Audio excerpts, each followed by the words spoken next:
Kwingineko ni kwamba katibu katika Wizara ya Utalii Profesa Julius Bitok amesema kuwa hakuna kisa chochote cha Ebola kilichoripotiwa popote nchini, akiwahimiza watalii kutoka duniani kote kuendelea kutembelea nchi bila hofu.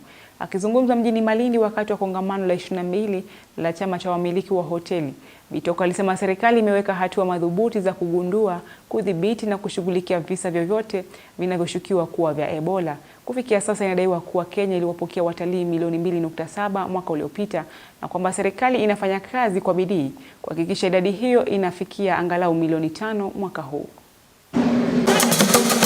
I want to assure all the tourists coming to Kenya, Kenya is a safe country.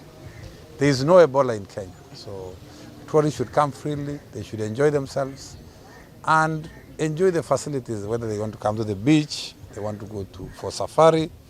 We have no Ebola in this country, and there should be no reason why we should be talking about Ebola, which is not here.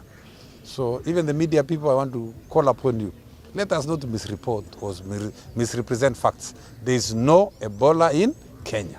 Tourists from all over the world can come confidently, enjoy themselves. The place is very safe. We are doing everything possible to ensure that our beaches are okay.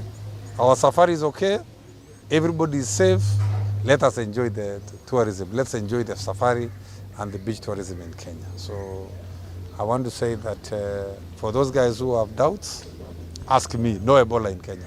Our target is to increase by 2.3 million, and it is doable. From the discussions, it is clear.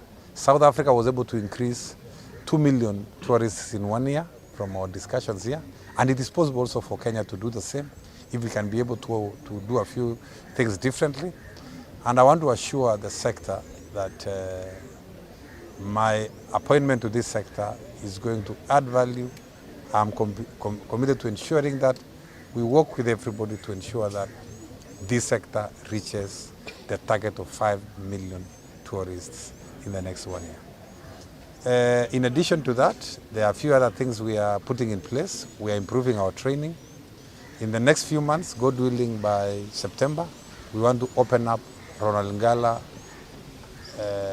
Utalii College here in Kilifi. Masuala ya Malindi Airport ni kitu ambacho tumeipatia kipaumbele.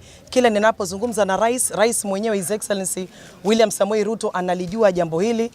PS tukitoka hapa ni mimi na wewe tukashikane, twende tukamsukume tu, kwa sababu bado kitu kidogo tu hii masuala ya Malindi Airport tuweze kuisawazisha.